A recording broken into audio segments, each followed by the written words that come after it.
E hoje, iniciando essa série de mensagens sobre a família, eu gostaria de levar vocês a uma viagem até um lar, uma casa muito abençoada, numa pequena aldeia, poucos quilômetros distantes de Jerusalém. Essa aldeia chamava-se Betânia. Era uma pequena cidade onde o Senhor Jesus Cristo costumava passar, indo em direção a Jerusalém. E todas as vezes que o Senhor Jesus passava por ali, ele tinha um endereço certo, onde ele gostava de pousar, onde ele gostava de ali estar. Era o lar de 3 irmãos: Marta, Maria e Lázaro. Numa dessas vezes que Jesus foi até esse lar em Betânia, não foi uma ocasião muito agradável, era uma ocasião triste. Lá havia morrido o irmão dessa família, Lázaro, e já havia 4 dias que ele estava morto. Vamos ver o relato em João, capítulo de número 11. João capítulo 11, que diz assim: estava porém enfermo um certo Lázaro de Betânia, aldeia de Maria e de sua irmã Marta. E Maria era aquela que tinha ungido o Senhor com unguento, e lhe tinha enxugado os pés com seus cabelos, cujo irmão Lázaro estava enfermo. Mandaram-lhe, pois, suas irmãs dizer: Senhor, eis que está enfermo aquele que tu amas. E Jesus, ouvindo isso, disse: essa enfermidade não é para a morte, mas para a glória de Deus, para que o Filho de Deus seja glorificado por ela. Ora, Jesus amava a Marta e a sua irmã e a Lázaro. Ouvindo, pois, que estava enfermo, ficou ainda 2 dias no lugar onde estava. Depois disso, disse aos seus discípulos: vamos outra vez para a Judeia. Disseram-lhe os discípulos: Rabi, ainda agora os judeus procuravam apedrejar-te, e tornas para lá? Jesus respondeu: não há 12 horas no dia? Se alguém andar de dia, não tropeça, porque vê a luz deste mundo. Mas se andar de noite, tropeça, porque nele não há luz. Assim falou, e depois disse-lhes: Lázaro, o nosso amigo, dorme, mas vou despertá-lo do sono. Disseram, pois, os seus discípulos: Senhor, se dorme, estará salvo. Mas Jesus dizia isto da sua morte. Eles, porém, cuidavam que falava do repouso do sono. Então Jesus disse-lhes claramente: Lázaro está morto. E logo, folgo por amor de vós, de que eu lá não estivesse, para que acrediteis. Mas vamos ter com ele. Disse, pois, Tomé, chamado Dídimo, aos condiscípulos: vamos nós também para morrermos com ele. Chegando, pois, Jesus achou que já havia 4 dias que estava na sepultura. Ora, Betânia distava de Jerusalém quase 15 estádios. E muitos dos judeus tinham ido consolar a Marta e a Maria acerca de seu irmão. Ouvindo, pois, Marta que Jesus vinha, saiu-lhe ao encontro. Maria, porém, ficou assentada em casa. Disse, pois, Marta a Jesus: Senhor, se tu estivesses aqui, meu irmão não teria morrido. Mas também agora sei que tudo quanto pedires a Deus, Deus te concederá. Disse-lhe Jesus: teu irmão há de ressuscitar. Disse-lhe Marta: eu sei que há de ressuscitar na ressurreição do último dia. Disse-lhe Jesus: eu sou a ressurreição e a vida.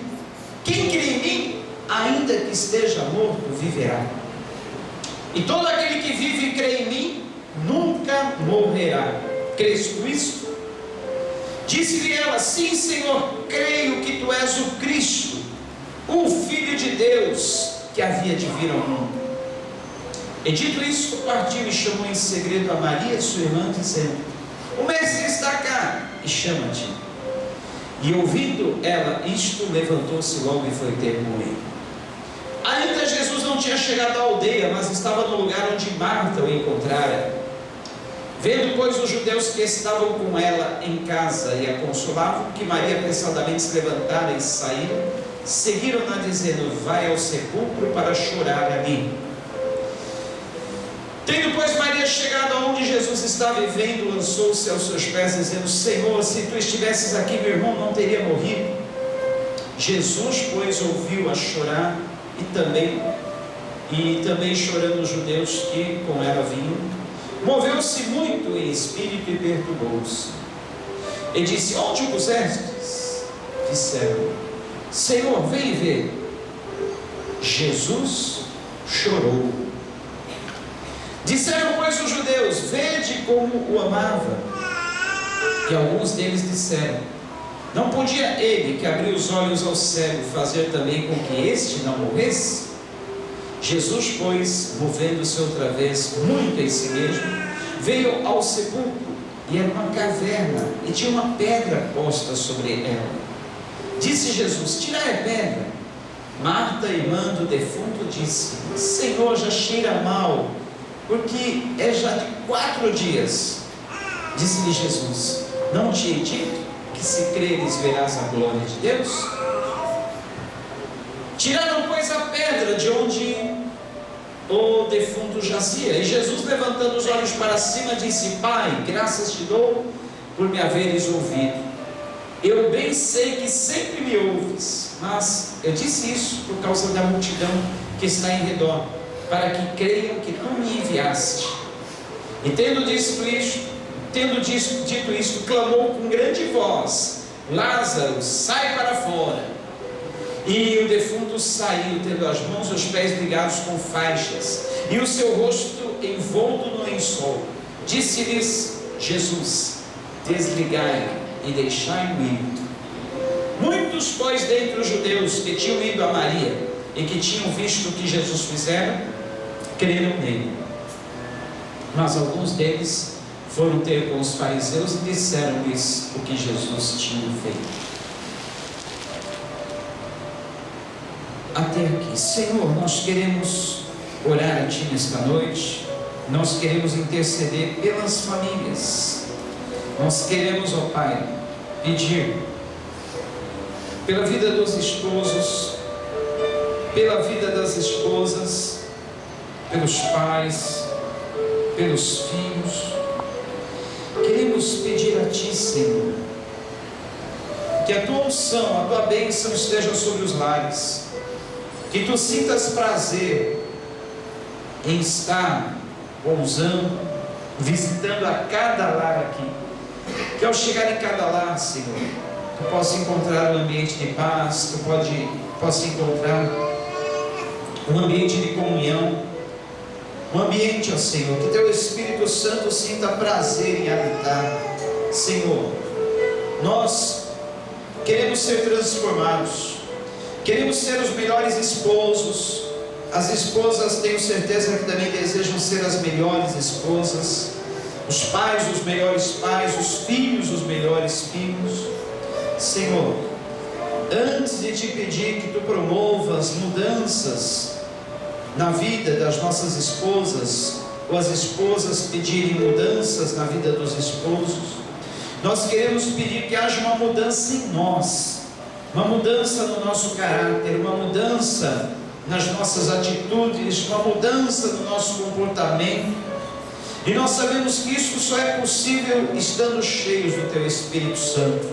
Portanto, Senhor, enche a cada vaso aqui, enche a cada vida, enche-nos do Teu Santo Espírito, da Tua Santa Presença, para que nós possamos saber como lidar, Pai, uns com os outros, para nós sabermos como respondermos uns aos outros, para nós tratarmos uns aos outros com carinho, com gentileza, com amor, com compaixão, compreensão. Muitas vezes nós somos delicados para com os de fora. Às 8 horas que nós trabalhamos no ambiente de trabalho, nós aguentamos tudo, nós respondemos com delicadeza, para chegarmos em casa, descontarmos na vida da esposa, do esposo, dos filhos, Senhor. Mas nós queremos que a nossa vida no lar seja repleta de compreensão, de paciência, de compaixão, de amor, de educação, Pai. Promove essa mudança no coração dos pais, dos filhos, dos esposos, das esposas. Que possa haver respeito mútuo, Senhor. Que possa haver amor multiplicado, Senhor. Queremos que os casais voltem ao primeiro amor. Queremos que os casais voltem a se olhar como se olhavam na época do namoro. Queremos que os casais, ó Pai, voltem ao romantismo. Queremos que os casais, ó Pai, possam vivenciar tudo aquilo que Tu tens preparado, Pai, para os Teus filhos. Senhor, daqui nós possamos ter sede pela Tua Palavra, fome pela Tua Palavra, sede de aprender de Ti, como nós podemos nos aperfeiçoar, como nós podemos ser melhores, ó Pai, nessa missão que Tu nos dá, de sermos esposos, esposas, pais. Senhor, faz com que os filhos tenham seus corações convertidos para os seus pais, que os filhos venham a compreender como é importante a obediência, como é importante a honra aos pais, porque disso depende a prolongação dos dias da terra. É uma promessa Tua, Senhor. Honra teu pai e tua mãe para que te vá bem e para que te prolongues os seus dias na terra. Que os filhos possam ter essa consciência, que honrando aos pais, eles irão bem na vida, terão seus dias prolongados nessa terra. Quantos adolescentes, quantos jovens têm morrido aí fora, Senhor? Quantos têm sido alvo da violência? Quantos têm sido alvo, Pai, da criminalidade? Porque muitas vezes não ouvem os pais, não honram os pais, desobedecem, querem seguir seus próprios caminhos, querem curtir demais a vida, e a vida acaba se tornando curta, a vida acaba se rompendo antes do tempo, Senhor.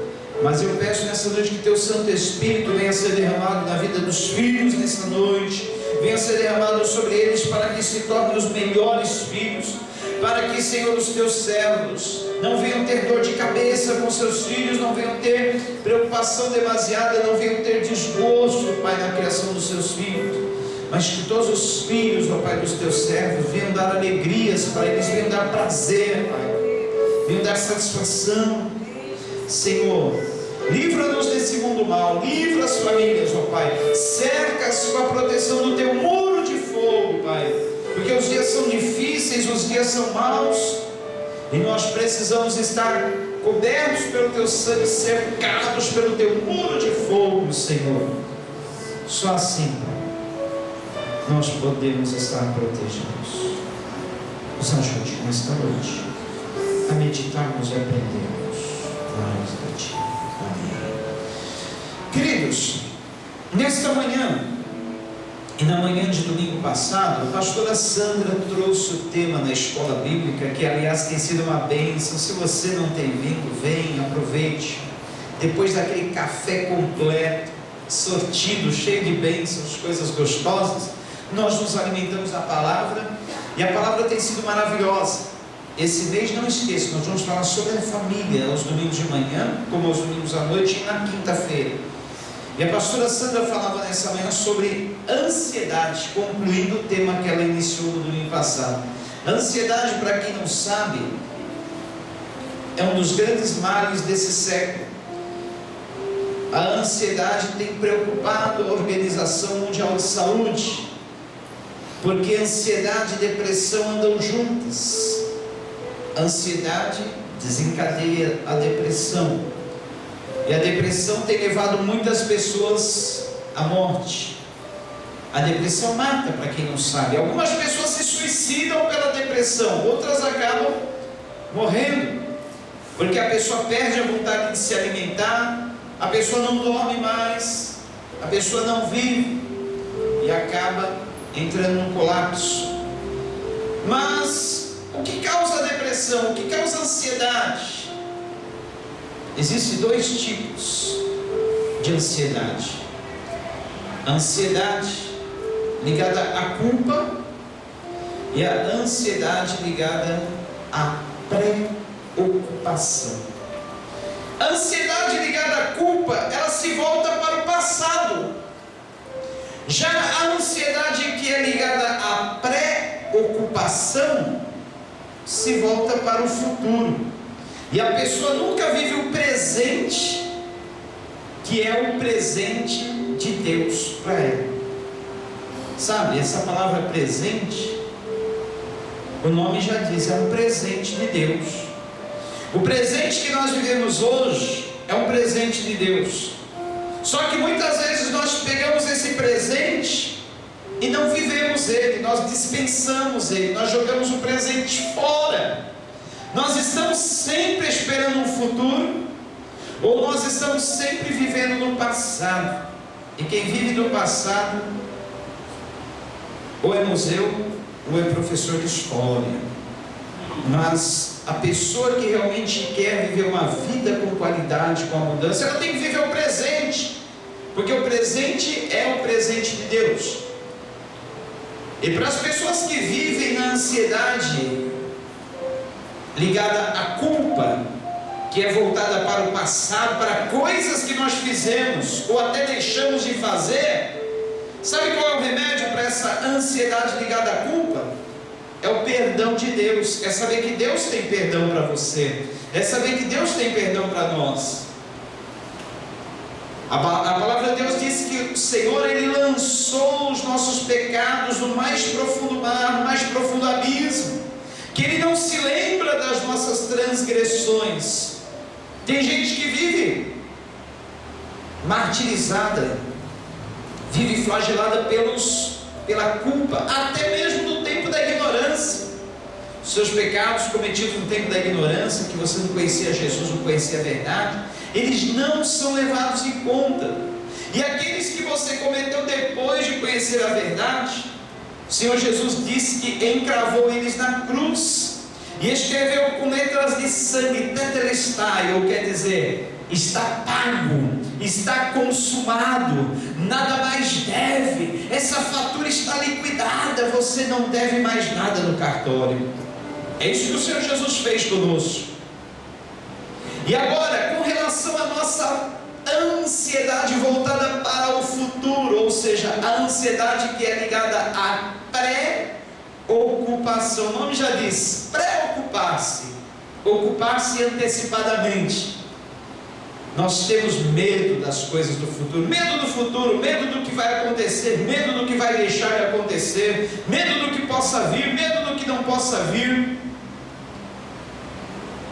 E o remédio para a nossa ansiedade ligada ao futuro está nas promessas de Deus. Para a ansiedade ligada à culpa, temos o perdão de Deus. E para a ansiedade ligada à preocupação, temos as promessas de Deus. As promessas de Deus que não falham, elas vão de Gênesis a Apocalipse, prometendo sempre: o Senhor é meu pastor, nada me faltará, eis que eu não te deixarei, não te desampararei, quando passares pelas águas eu irei contigo, quando passares pelo fogo não te queimarás, a chama não arderá em ti, porque eu sou o Senhor teu Deus, que te livro e te guardo. O Senhor, Ele tem promessas para a nossa vida. O Senhor fala assim: olha, tudo ao teu redor desabar, ainda que as águas rujam e se perturbam, eu tenho paz para você. Salmo 46, ele diz: Deus é o nosso refúgio, socorro e fortaleza, bem presente no meio da tribulação. Pelo que não temeremos, ainda que a terra se mova, as águas se tumultuem, espumejem, pela sua fúria os mares se esbravejem. Há um rio cujas correntes alegram a cidade de Deus, santuário do Altíssimo, da morada do Altíssimo. E a palavra de Deus diz: Deus está no meio dela, Deus está no meio de você, Deus está no meio de nós. Não se abalará.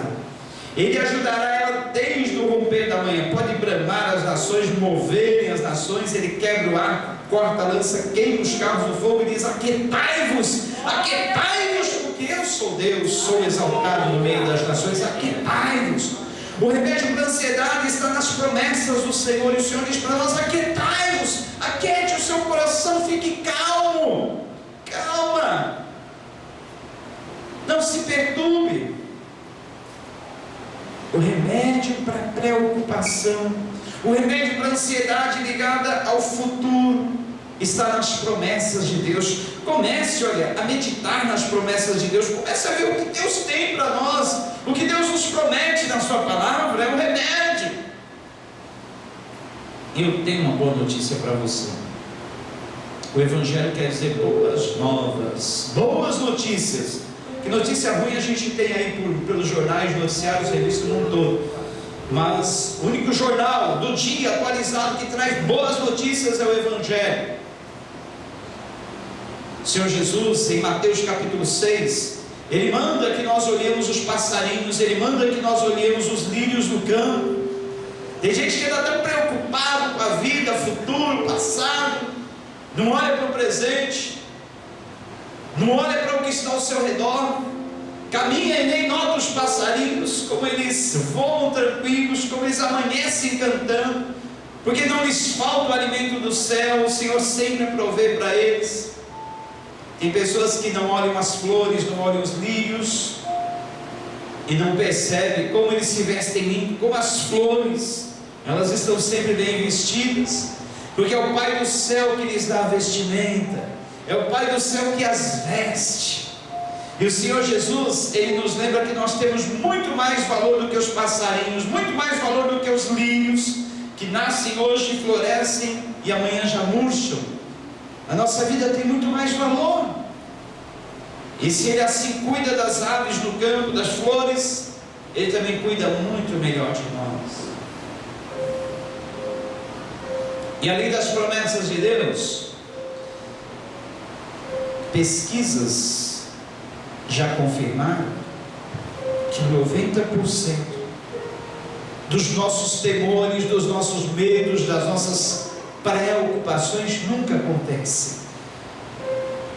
Comece a lembrar de coisas que você já teve medo, coisas que você já se preocupou, e essas coisas não aconteceram, não passaram de medos infundados, e nós muitas vezes nos torturamos, nos martirizamos por causa dessas preocupações, por causa desses temores, e graças a Deus eles não acontecem. Somente 10% vão acontecer. Então, queridos, se a ansiedade ligada à culpa tem relação com o passado, Jesus já te perdoou. Se a sua ansiedade é ligada ao futuro, saiba que você tem promessas de Deus, e essas promessas vão se cumprir na sua vida. Nesse texto que nós lemos, tanto Maria como Marta, elas não estavam vivendo o presente. O presente ali para elas era a presença de Jesus. Quem tem a presença de Jesus tem tudo. E elas estavam simplesmente olhando o passado, ou se voltando para o futuro. Quando elas falam a Jesus: olha Jesus, se tu estivesses aqui, nosso irmão não teria morrido. Elas estavam voltadas para o passado. Ah, se Jesus tivesse vindo há 4 dias.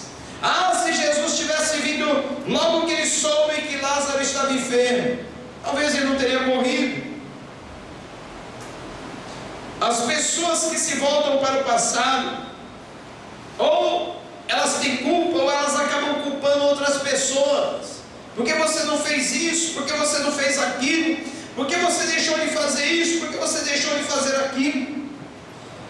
Essas acusações geralmente acontecem muito no meio das famílias, muito no meio do lar. Olha, se você não tivesse feito isso, não teria acontecido aquilo. Se você tivesse feito isso, não teria feito aquilo. Mas nós precisamos entender uma coisa: que quando Jesus está presente no lar, ainda que tudo pareça perdido, ainda que tudo pareça acabado, ainda que pareça sem solução,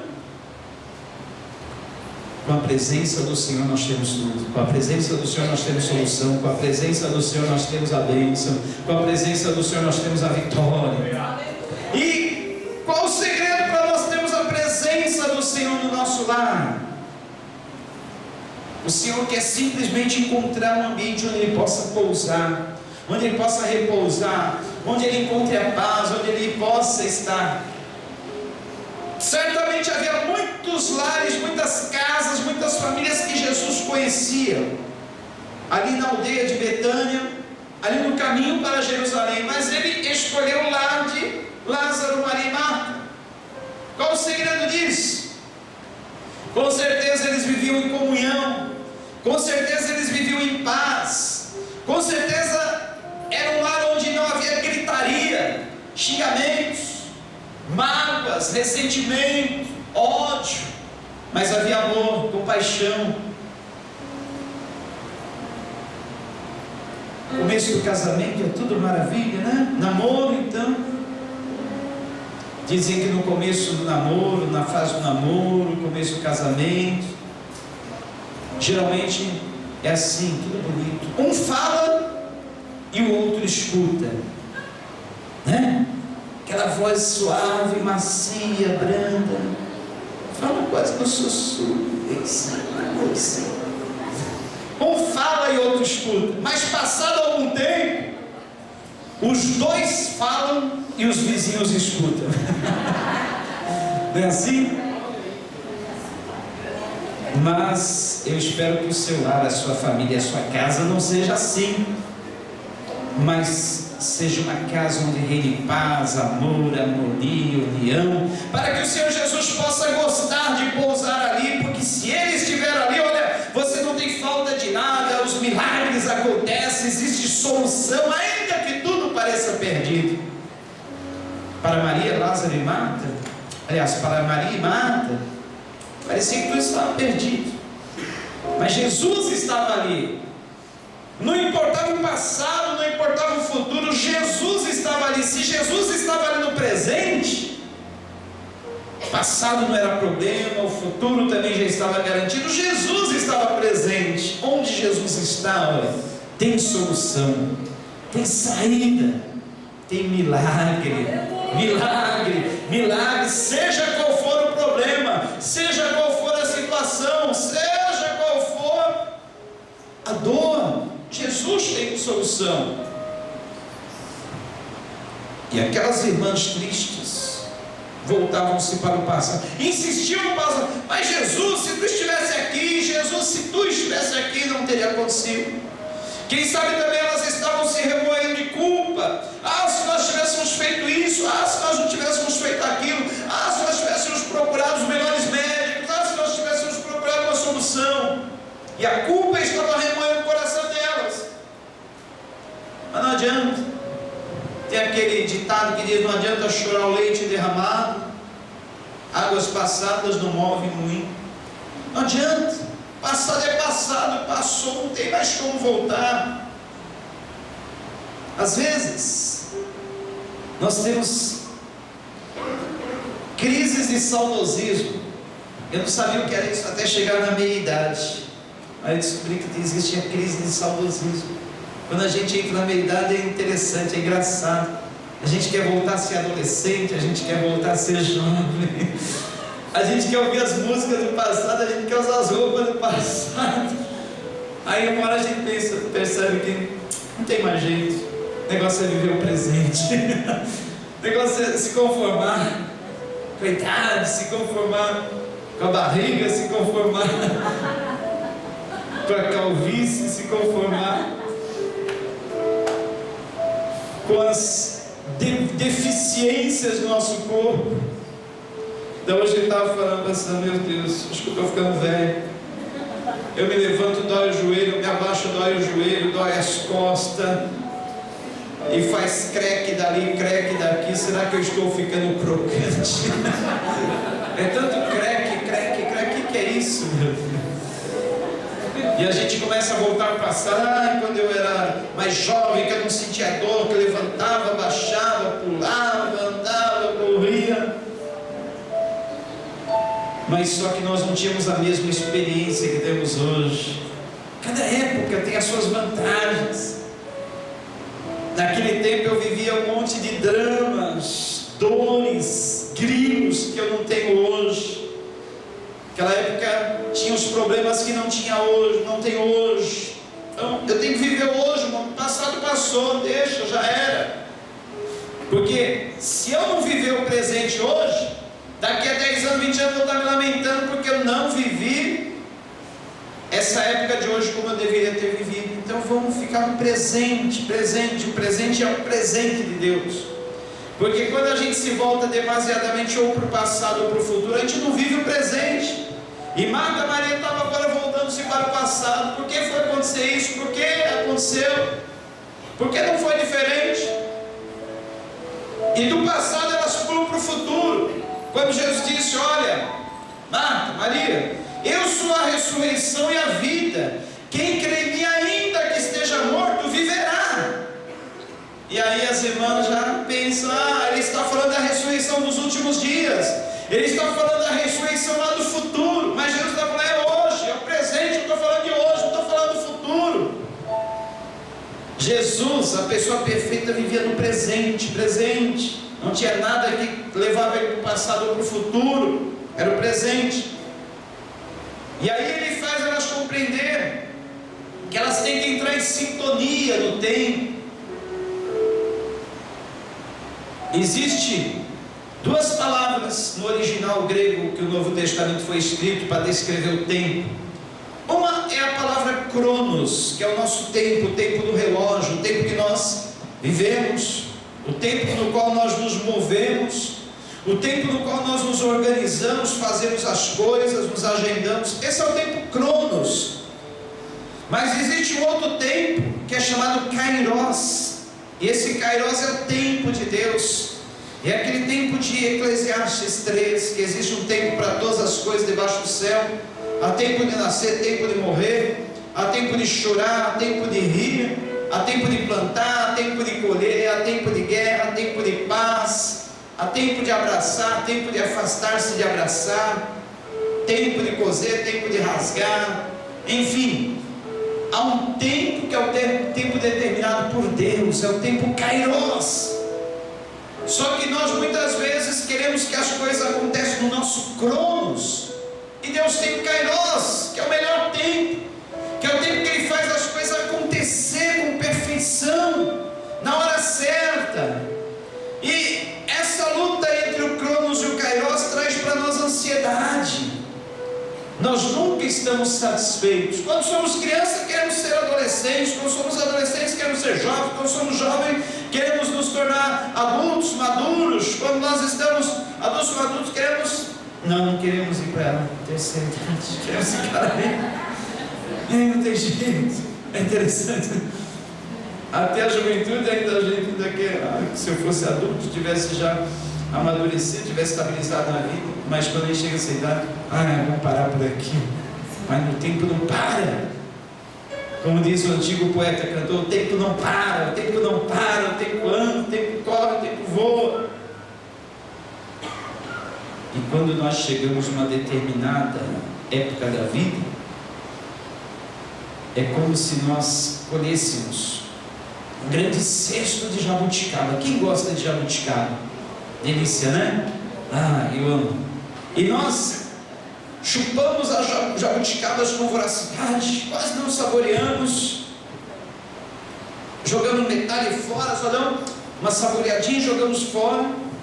Mas quando nós chegamos numa certa idade, é como se nós estivéssemos saboreando lentamente, devagar, cada uma dessas jabuticabas que são os dias que Deus nos dá na terra. E nós não queremos que elas se acabem. Não queremos que elas se acabem. Quando jovem, desperdiçamos a jabuticaba, mas quando vamos ficando numa certa idade, não acaba não. Mas olha, não se preocupe. Esses dias aqui na terra, a palavra de Deus diz que nem se compara com a glória que está por vir para nós. Porque as coisas que os olhos não viram, os ouvidos não ouviram, nem subiu a coração humano algum, são as coisas que Deus tem preparado para nós na eternidade. Então não se preocupe, olha, Se eu já vivi 50, 60, 70, 80, tanto faz. Eu quero viver no presente momento, sem ansiedade, sem preocupação, porque para mim, o viver é Cristo, o morrer é lucro, o que vier, tudo está bom, porque se eu terminar a minha curta existência aqui na terra, eu vou viver uma eternidade que eu nunca sonhei, que nunca me veio ao coração, ouvido aos olhos, as coisas que Deus tem preparado para mim do outro lado.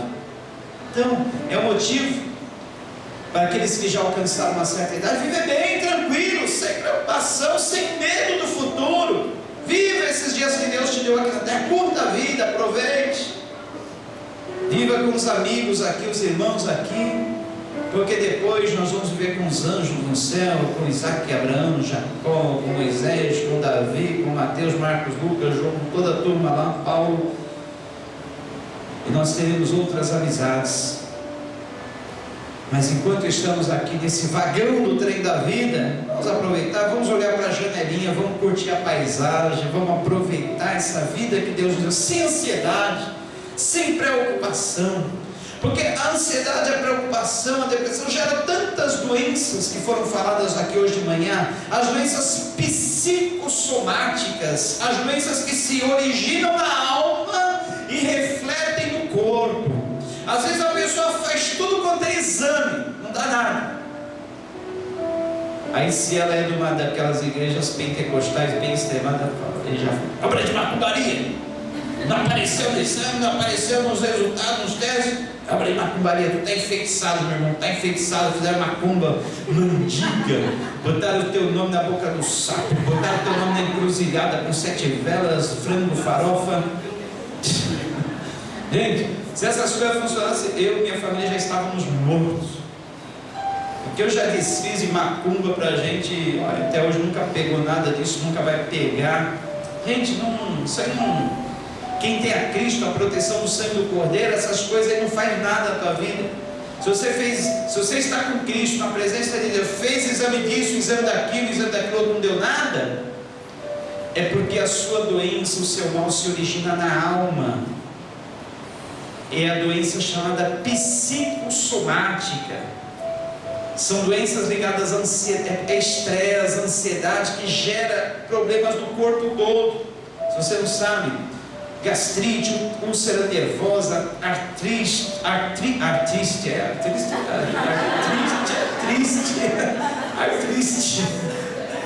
Hoje eu comecei a pesquisar na ideia para ver se eu estou com essa droga dessa artrite. É tanto treque, será que a artrite é isso? Então, essas coisas muitas vezes se originam na alma. A pessoa está com preocupação, com ansiedade, ela pensa que ela está com problema no coração, ela pensa que está com um tumor no estômago, não sei na onde, porque dói o corpo todo, altera todas as funções do corpo. Mas experimente se acalmar, experimente lançar sobre o Senhor Jesus toda a sua ansiedade, para ver se esse mal não vai passar.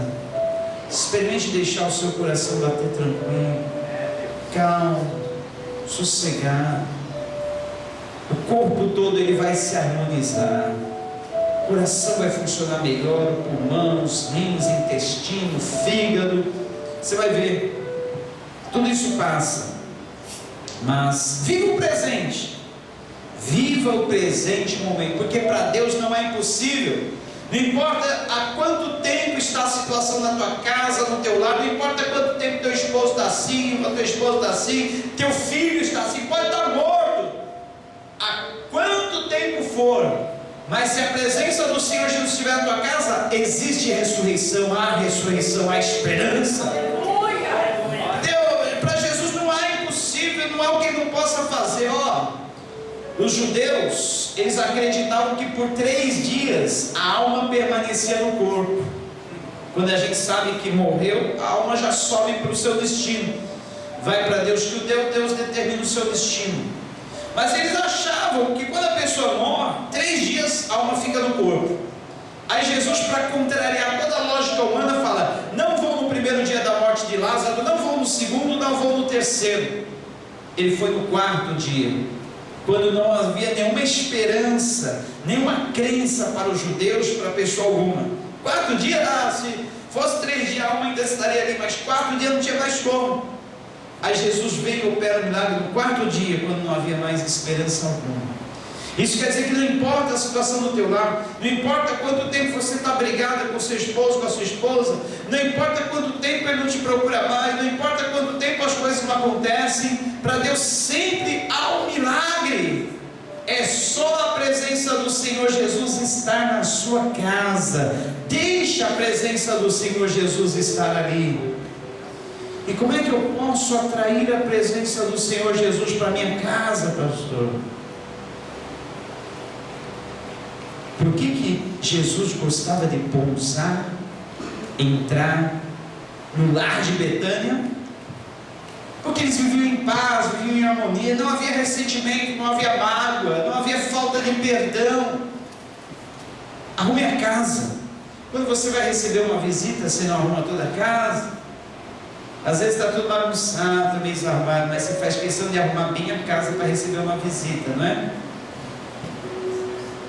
É assim, não é? Toda mulher é assim, eu sei. Não está nem aí, pode estar meia jogada para um lado, sapato no meio da casa, copo sujo na pia, está nem aí. Chama os amigos e tudo bem, mas esposa nunca chama uma outra colega, amiga, se tiver um copo sujo na pia. Faz questão de deixar tudo arrumadinho, né? Para receber Jesus é a mesma coisa, a gente tem que arrumar a casa. Mas não estou falando do copo, da meia, do sapato, da toalha em cima daquilo. Eu estou falando de arrumar a casa, tirar mágoas, tirar falta de perdão, perdoar, tirar ressentimentos, tirar toda amargura, se livrar daquela gritaria no lar, aquelas coisas que atrapalham. Falar em gritaria, uma criança, definiu uma vez por que as pessoas gritam umas com as outras. E ela definiu isso muito bem, dizendo assim: quando 2 pessoas gritam uma com a outra, é porque seus corações estão tão distantes, os seus corações estão tão distantes um do outro, que para um falar e o outro ouvir tem que gritar. Então Jesus não quer que seu coração esteja distante do coração do seu esposo.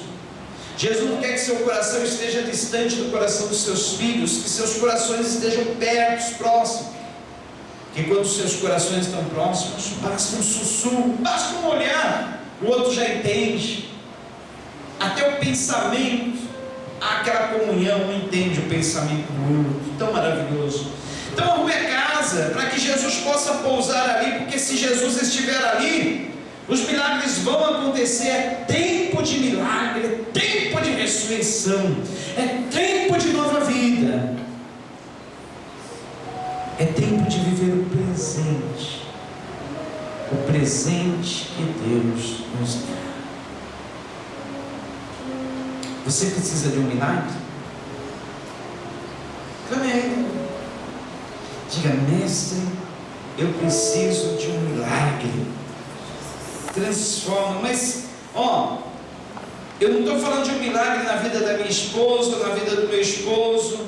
Eu não estou falando de um milagre na vida do meu filho. Eu preciso de um milagre em mim. Eu quero ter mais paciência. Eu quero viver o presente. Eu quero viver livre de preocupação, livre de medos, temores. Eu quero ser uma pessoa mais compreensiva, calma, amorosa, paciente. Eu não estou pedindo um milagre na vida do meu esposo. Ele precisa, ela precisa. Mas eu preciso primeiramente em mim. É na minha vida. Mestre, clame a Ele. Ele tem milagre para você nessa noite. Ele quer morar, habitar na tua casa, no teu coração. Ele quer pousar ali, como Ele pousava no lar de Marta, Maria e Lázaro. Nessa noite, vamos levantar as mãos para o céu. Se você quiser levantar as mãos em direção à tua casa, diga: mestre, eu preciso de um milagre. Transforma minha vida, meu estado. Oh, faz tempo. Faz tempo que eu não vejo a luz do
removeu